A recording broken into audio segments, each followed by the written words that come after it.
waxtaanee nag lu jëm si wàllum sport ubbeeko bi lépp émission petit déjeuner si ak Cheikh Tidiane Gomis Cheikh ñu nuyu la dalalaat la te nga fàttali sa thème. waaw dëgg la. tey jii damay wax ci autonomie financière sunu fédération yi. li xew entre la fédération ak ministère des sports ci kaw Aliou Cissé. bu doon fédération sénégalaise de football amoon na benn autonomie financière. bu amoon autonomie financière. kon tey jii lu mu bëgg moom da koy def. état du ci mën dara. xanaa maanaam état du ci am maanaam marge de manœuvre. boo xam ne mën na ko ne xam nga fédération ñëpp jàpp nañ ne dafa bëggoon maanaam prolonger Aliou Cissé. Augustin Senghor daf ko bëggoon prolonger waaye celui qui paye commande c'est l'état qui paye état mooy fay kon nag état moom moo ne déet. dans ce dossier là état moo ne déet. contrat bi du ma ko renouveler parce que moom mooy fay. mais tey jii la fédération sénégalaise de football muy nag li may wax nii dama koy wax pour toutes les fédérations. gis nga autonomie mënal sa bopp. mënal sa bopp. lu la neex ngay def. mais malheureusement sunu fédération yëpp. yi nekk Sénégal yëpp kenn amu ci autonomie financière kenn rek moo ko ci xaw a am. dinaa la ko wax tey jii. benn fédération Sénégal moo fi am benn autonomie financière boo xam ne au vraiment moo tane ñëpp. muy kan mooy rugby. rugby.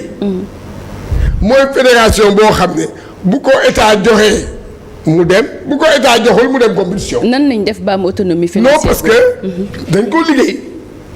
ils ont des partenaires.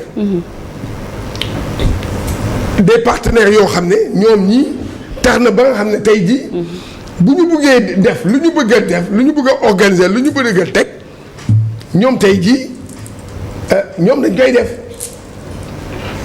est-ce que comprendre nga li ma la wax lu ñu bëgg dañ koy def. ba tax na léegi fu mu nekk nii c'est maintenant aujourd'hui voilà le débat de fond dans notre sport. mooy que même si l'État change de politique sportive État yow sa bopp da nga war a am sa autonomie. Regarde, je donne l'exemple mais la France c'est pas l'État français qui paye. moom laa la doon laaj comment se passe dans les autres pays. non dugg leen. c'est pas non. am nañu benn partenaire boo xam ne moo leen di indil loo xam ne tey jii. ñoom partenaire boobu mooy tax ñoom ñu fay. bu ci maanaam bu ci état di kii. dégg nga ay prime ay nangam yooyu mais. je donne l'exemple. du Brésil. am na autant bu ñu excusez-moi ci publicité bi mais Nike. moo doon fay entraîneur au Brésil. Nike moom mooy fay man moom mooy utal équipe bi sax match amicaux. moo koy utal match amicaux jël dépense yëpp. maanaam en Égypte. mais non mais attends. c'est la fédération qui gère. mais tey jii depuis qu'on est football depuis qu'on est xam nga dafa am benn affaire boo xam ne dafa am mooy que ñun Sénégal dëgg bu ñuy waxante dëgg dañoo tardé dañoo liggéeyul. lan moo tax dañoo tardé souvent dama ko fiy wax ma koy wax di koy répéter le Sénégal a commencé à organiser le sport. organisation du sport. xam nga ban année. en 1901 dama laajte dama dugg ci archive yi dama ci AOF boo demee ci archive yu AOF yi nga xool en Afrique il y avait 2 pays seulement ñoo xamoo ñoom ñoo kii woon en 1901 c'est le Sénégal et l'Algérie boobu temps Algérie yéen a ngi fàttaliku c'était maanaam parce que l'Algérie c'était la France. Voilà les 2 pays mais les pays Sahara bi nga xam ne moo njëkk mais c'est le Sénégal. 1901. JA kañ la judd la JA est née en 1921. Avant JA amoon na fi ay yeneen club parce que loolu moo lay wane ne fii on a commencé à organiser le football le basket l'handball tout ñu ngi ko commencé depuis 1901. Et tous ces pays là nga gis pays africains yu bëri fii modèle fii la ñu jël ko defaraat ko réadapté ko. léegi pourquoi ñun duñu defaraat suñ bopp. c'est que ñun dañoo taxaw. bu bañ ñu ne ñun ñoo bañ avancement. Voilà le sportif, voilà le dirigeant sénégalais. Et l'État du Sénégal. L'État du Sénégal et les dirigeants du sport sénégalais dañoo ne non ñoom ils ne vont pas avancer du ñu avancer ñoo bañ du ñu avancer. ñoom xam lan la ñuy lijjanti. ñoom seen bopp rek la ñuy lijjanti ñoom ils rentrent dans le sport pour leur intérêt personnel. li ma lay wax nii créé wu ma ko sàccuma ko néewuma ko lii y a un problème qui se pose aujourd'hui dans l'organisation sportive de notre pays. kon loolu dama ne comment se fait-il que ces pays-là aujourd'hui ñu am seen autonomie financière seen fédération yi am ko te ñun amuñu ko te ñun ba léegi ñu ngi tàllal loxo suñu fédération yi dañuy tàllal loxo tey jii le match Malawi la double confrontation Malawi Sénégal bi nga xam ne day am su état teewoon loxoom match bi du am. Sénégal du joué xam nga un match double confrontation bi xam nga ñaata la. ça va coûter au contribuable sénégalais combien. 750 millions. 750 millions man du ma waxoon. ate nañ dugg xool si bi va coûter à l'État au contribuable sénégalais 750 millions. et am na yeneen dëkk yoo xam ne ñoom tey jii lu mu munti coûter ñoom amuñu problème.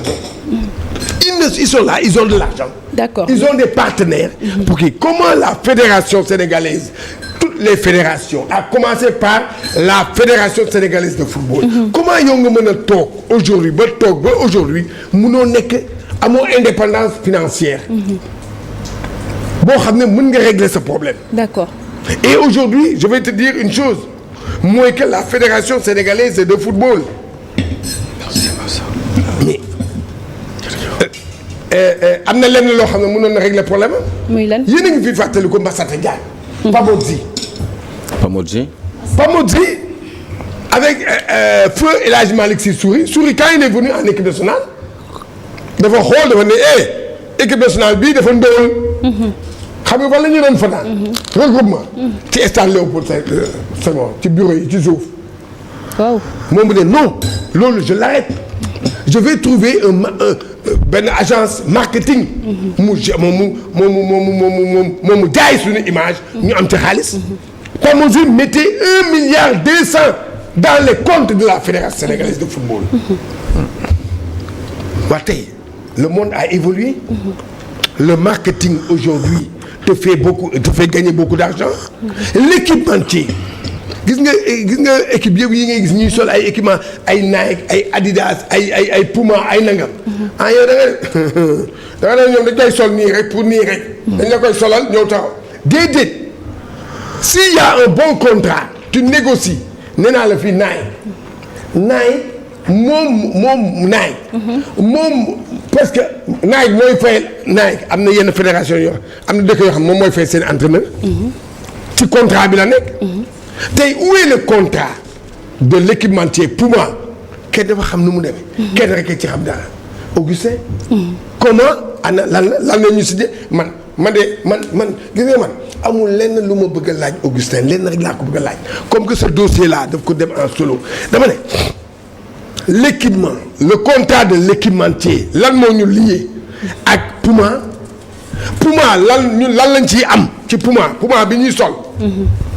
parce que yeneen dëkk yi di sol Puma yi di sol Adidas yi di sol Nike ñoom boo ëppee dañ lay naan non lii la contrat baa ngi nii. ñun lii lañ ciy am. mais pourquoi ñun dañ ci wax ñun dañ ci am kii ñun dañ ci xam dara. pourquoi parce que loolu man je pense que aujourd'hui suñu standing. toll na foo xam ne. tey jii ku ñu wax gis nga oh non c'est au nom de Dieu Safiatou. billahi wallahi taala waa fédération yi aaye ñu. au nom de Dieu billahi aaye ñu. kon foofu tamit da nga fay sàkku changement. non mais non c'est que gis nga. mu aaye ñu nañu bàyyi. ku mënul bàyyi di. non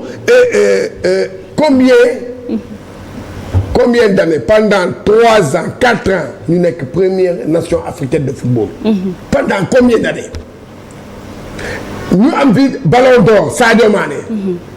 ñu am fi des joueurs yoo xam ne à l'échelle internationale l'image de Kalidou Koulibaly l'image de Edouard Mendy l'image de Sadio Mané l'image de Gana Gueye l'image de l'équipe nationale qui est au sommet du football africain et mondial mais c'est 17e mondial 17e c'est vendable dañ koy jaay ba tey jii loolu yëpp buñ ko aayoon buñ ko liggéeyoon loolu yëpp image boobu buñ ko jaayoon bu baax tey jii xoolal dañuy naan état non léegi jar la ñu ñooy fay suñu entraîneur loolu lañ ko wax non c'est plus la peine bu boobaa lii am nii diggante fédération ak kii bi ci kaaw Aliou Cissé bi ñoom lu ñu bëggoon kon ñoom lañ koy def dañuy naan ñoom contrat bi sax du jaar ci moom contrat bi lii seen sera dootul nekkati état moom mooy fay mais c'est la fédération qui doit payer mais comment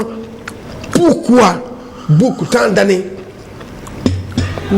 depuis combien d'années on est dans le football combien d'années gars yi xasuñu leen bañuñu leen waaye dañ leen di wax dëgg on est en retard sur beaucoup de choses dans l'organisation sportive.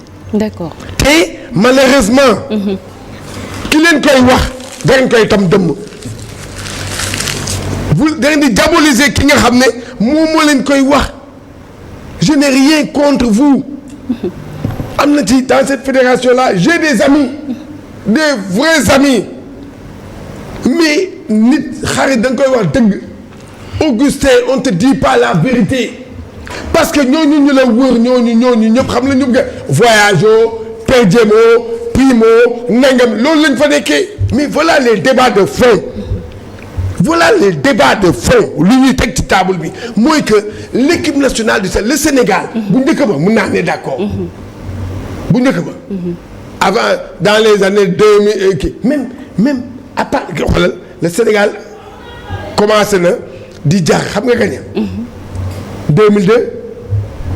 2002 le Sénégal commencé jaar loolu tax Pamodi mënoon dem indi waa fédération 1,2 milliard. sànq bi nga annoncé lii di thème bi dama yaakaaroon ne sax moom nga jël comme invité parce que waxoon nga ne di nga invité pour qu'on parle finance dans le sport. dinaa ko def parce que non dinaa ko def ak kii. d'accord maintenant man laaj bi ma la bëgg a laaj mooy instant bi lan ngay xaar ci fédération. ban fédération. fédération bii nii. fédération bi fii a fait son temps jeex na. d'accord non dafa jeex. a fait son temps. d'accord bu fekkee ne cette fédération l'équipe bi nga xamante ne moom moo fi nekk a fait son temps tey jii ñi nga xamante ne ñoom nga yaakaar ne bu ñu ñëwee lan ngay xaar ci ñoom pour ñu relever ce défi là c'est-à-dire de ne rien attendre de l'État du Sénégal. mooy que fexe ba am autonomie financière.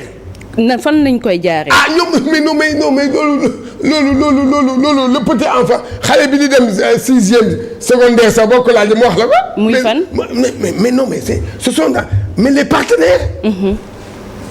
les partenaires. mais yow nee nga am nañ partenaire maanaam muy Puma. waaw am nañu partenaire da ngay dem stade ngay gis ay partenaires mais ñooñu ana xaalis boobu. waaw c'est ça.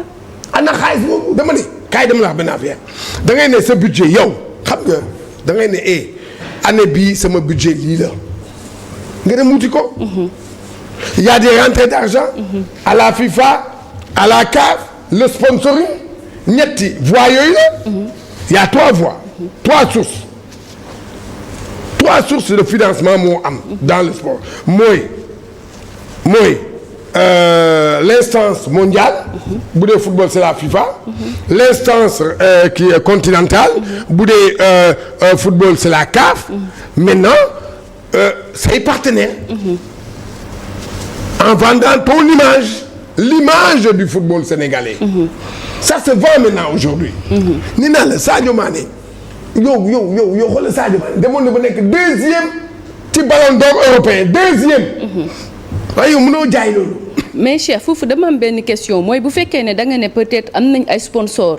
ñu ngi ñëw am nañ ay partenaires ñu ngi ñëw te am ñu ngi dugal koppar certainement. mais koppar boobu xamuñu fan lay dem est-ce que tamit jotul ñu càmbar balaa nga xamante ne beneen fédération wala beneen équipe dinañ ko teg ci bopp fédération bi. non doo dégg li ma la wax xam nga dama lay wax lenn. tey jii am na tey je te donne un exemple. xam nga image. ñu nekkatuñu dans les années 60 70 ah. dans les années 50. boobu gars yi xamuñu luy image. mais tey jii l'image ça se vend. mais léegi dama lay jox benn affaire lan moo tax kaay dama jox benn exemple rek lan moo tax ay comme yéen jigéen yéen ñiy bëgg a TikTok lan moo tax TikTok wala YouTube boo kiiyee ñoom ñu lay fay. sa image la non. mi affaire bi loolu la affaire bi jaay la da ngay jaay sa image ma ne danaa la wax benn affaire la fédération nigériane de football lors de la coupe du monde de 2018 li mu jaay ci maillot rek maillot bu bees bi mu kii li mu ci jaay a réglé 80% de ses besoin. Cheikh ce n'est pas ça ma question dama ne. par exemple bu fekkee ne Augustin yow nee nga par exemple xaalis bi nga xamante ne dugal na ko ci piment wala ci leneen ak leneen mais xaalis boobu yow xamoo xaalis bi fan la jaar maintenant bu fekkee ne dañoo nar a andiwaat beneen équipe nga xamante ne moom ngay laaj parce que fédération bii fi nekk équipe bii nii a fait son temps maintenant balaa ñuy sampaat beneen équipe est-ce que jotul ñu def càmbar ba pare def un audit avant que ñuy dugg ci beneen équipe. bon loolu ñoom it neen la. parce que ki ñuy fal man nii. man faluma ñoom la ñuy fal. bu ñuy fal keneen. wala woo noonu ñoom seen biir seen dirigeant ñoom ñii di toog table bi comité exécutif. les membres ñoom ñoo naka ne ou bien les clubs demander audit. man Cheikh Tidiane aw ma benn droit wax rek la amal. ne leen auditer leen fédération wax rek la amal. waaye dama ne club yi ñoo war a demander audit. ñu ne déedéet. ñii dem nañ lan lañ fi bàyyi. ñoom ñoo koy laaj. sponsoring bi marketing bi lan la ñu apporté. contrat Puma bi lan la ñu apporté. lii ak lii yëpp loolu la ñoom ñoo koy demandé c'est pas man xam la am. wax leen. man damay wax rek. man sama liggéey journaliste la journaliste bi moom. day informer. d'accord. moom laa dama ne la le contrat de Puma.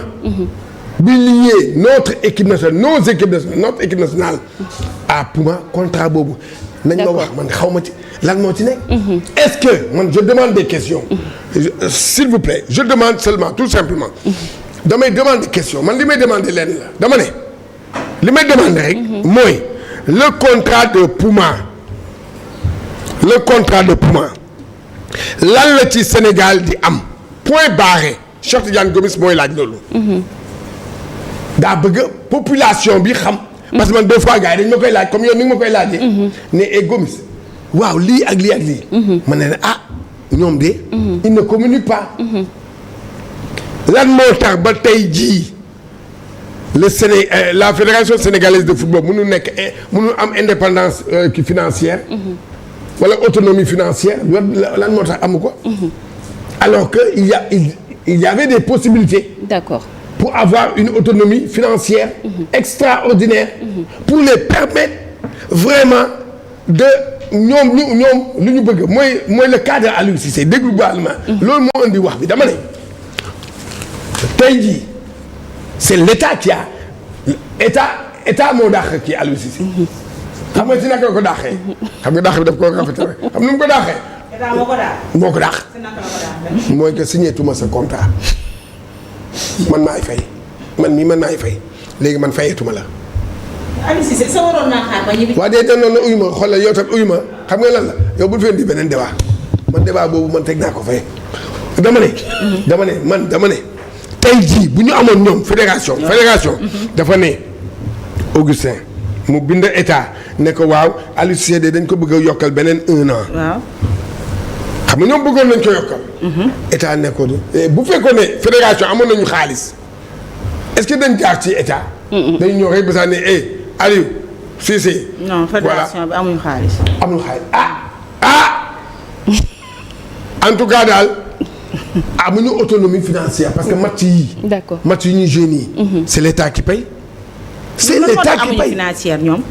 luy seen problème ba amuñu financière nii.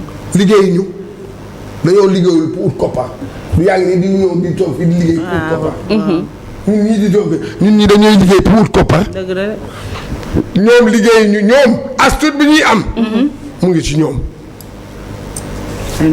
d'accord Gomis am na koo xamante ne daf ñu fekk ci plateau bi di monsieur actualité di Alioune Sow Alioune ñu nuyu la dalal la. ñu ngi lay fay di la sant bu baax. naka actualité. waaw ça va ça se passe bien il se passe beaucoup de choses. dans ce pays on va certainement parler tout à l'heure di leen sant bu baax a baax di ziar Cheikh Tidiane Gomis et puis la sister aussi. la sister plus belle. la sister la belle sister. Balde Fuladu Balde. du monde c'est moi quand même. Balde Fuladu Balde Banna. waaw kay Balde Jankala. Balde Jankala. c'est moi Mounas. waaw. ni ma ko jéppee. oh my God merci beaucoup. ci ni ma ko jéppee yow. ay gaañ ngeen daal. sa feet kenn du ko dugal de dégg lu wax ay gaañ ngeen daan. di leen sant bu baax a baax. Khady Seck maman Khady Seck ñu ngi lay ziar. yow mi ci Lacrosse puis maman Khady Ba aussi ca Diamniadio di bàyyi xel ci Mame Diarra Cissé Malika et puis maman Kiné Ndaw aussi. di la ziar bu baax a baax yow yaayu Naba sama xarit. waaw jabru daam ci am ca Lille waaw Khady Kiné Ndaw nekk ca Point waaw. ziar nañ leen bu baax a baax ma maman mes filles entre autres. voilà ak ñëpp ñuy seetaan ñi leen sant bu baax a baax ma sœur. d'accord on va y revenir tout à l'heure. yaa ngi dégg sànq ba léegi Cheikh Ahmed Tidiane Gomis Al Maktoum notre coach maison di wax jëmee ci système bi nga xamante ne moom la fédération di demee maanaam nga xamante ne dafa wékku de trop ci état du Sénégal ba nga xamante ne mënul demal boppam tey jii naka nga jàngatee boobee jàngat bi nga xamante ne Cheikh Tidiane Gomis def na ko ne fédération tamit dafa war a uti ji ay partenaires mën a exister aussi. bah je pense que ni dañu am un problème de mën-mën benn et puis un problème de transparence aussi. mën-mën bi mooy nit boo mënee ñu jox la mbir nga gérer ko da nga war a dem wut ay solution pour yombalal état bi liggéey bu bari boo gisee ñu defal leen ay transferts yooyu bàyyi leen ngeen liggéey pour nga ministère du sport jox la ay compétences pour que nga mën a gérer le football sénégalais c'est parce que dafa am yaakaar ne xëy na di nga am yu bari yoo xam ne di nga ko mën a yombalal ci wàllum liggéey bon mais maintenant j'ai comme l'impression que ni ils profitent plus de la fédération ces gens qui dirigent le comité exécutif avec Augustin Senghor au-dessus eh ben ils profitent plus de la fédération et ils ont un problème de transparence parce que li fi xew ci réew mi quand même bari na ça fait 3-4 ans ou même 5 ans que j'entends Cheikh Tidiane Gomis répéter les mêmes questions yoo xam ne ba léegi mënuñu ci am réponse et pourtant on renouvelle toujours le mandat de Augustin Senghor donc maintenant est-ce que loolu dafa nar a continuer parce que apparemment ils ne savent pas travailler ou ils savent travailler mais ils n'ont pas envie de travailler parce que dañuy privilégier seen intérêt personnel déjà xaalisu coupe du monde bi xaalisu coupe d'Afrique bi yi nga xam ne FIFA jox na leen ko ci xaalis yi nga xam ne aussi l'instance continentale jox na leen ko ci xaalis yooyu yëpp faisant ça fait que ni da nga naan mais ana problème mu transparence ana xaalisu réew mi donc ça pose un problème et c'est pas très évident parce que dañu am problème mu transparent parce que boo gisul xaalis bi comment tu fais déjà moo ni Sénégal ñoo ko moom donc Augustin dafa am droit de transparence pour leeral yu bari yoo xam ne bu ko leeralul ça veut dire que ni y a quelque chose qui ne va pas regarder sponsor boobu tamit ñun dañ koy gis chaque jour c'est pour ça que quand il le dit bon moi je suis un petit peu alerté. Pourtant question boobu laa laaj sànq Cheikh Tidiane bu fekkee ne ñu ngi am ay sponsor xaalis mu ngi dugg te kii est-ce que tamit it warul ñu càmbar balaa ñoo xamante ne dinañ dem ci beneen étape. ba comme bugg ko wane kay dañ ko war a càmbar bu fekkee ni Cour des comptes dafa war a réagir wala état du Sénégal war a réagir par rapport comme état du Sénégal mooy seen tuteur quand même via le ministère de sport bu fekkee ne mënuñu réagir ça veut dire qu'il y a quelque chose qui ne va pas donc je crois que ni bon moi le cas de Aliou Cissé dem bi xaw na ma disturb tuuti parce que mënoon nañ ko bàyyi mu continuer peut-être ba li jeex ñu doog a def leneen mais peut-être que ni fédération ministère aussi des sports dafa bëgg raatale une bonne fois pour toutes jaxase dàq ñëpp mais ku dem ba dàq Aliou Cissé fexe leen ba ñoom Augustin Senghor ñu bañ fi toog parce que autant waaw dëgg la de. bah si autant tout nettoyer carcériser tout et puis une bonne fois pour toutes defaraat mbir yu bees déjà ñu xam lan moo xew ci biir fédération piment bi ñuy wax ni pour pas faire la publicité mais ñaata lay dugal. ana xaalis bi quoi. waaw nañ ñu ko wax mais kenn mënul xam dara ñoom seen frais de fonctionnement ñaata la.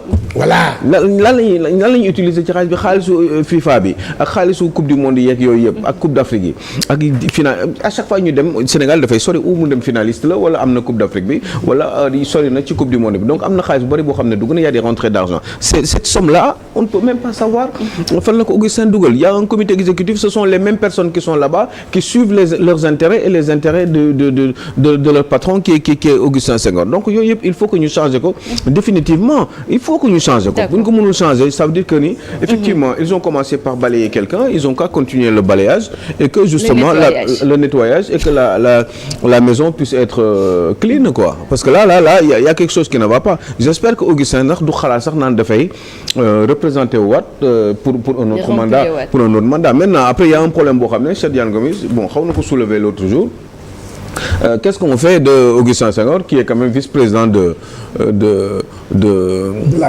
la CAF hein boobu bon voilà maintenant est-ce que dañuy continuer di ko bàyyi mu nekk membre ci fédération bi après ñu wut keneen mu jiite fédération bi en attendant moom mu continuer di nekk parce que boo ko dàqee y a un problème avec la CAF foofu laa doon ñëw waaw non c'est que xam nga procédure boobu nii lay demee tant que Sénégal fédération moo ko mandaté mën na nekk fu mu nekk à la CAF loolu moo tax moom li ma koy conseiller lenn la mooy que mu génn par la grande porte mooy que mu bañ a déposer moom mu ne non duma candidat mu bañ a nekk candidat ba pare fédération ne ko waa ba léegi nag ñun ñoo la mandaté demal foofu et loolu mën na am voilà waaye bu forcé nii xëccoo bi am nii waa fédération bu dee ba dem élection ak kenn kooku gagné ko kooku mere mën na ne non kenn du ko mandaté à la CAF te loolu mooy danger bi. boobaa qu'est-ce qui va se passer à la CAF dañuy dindi contrat. waaw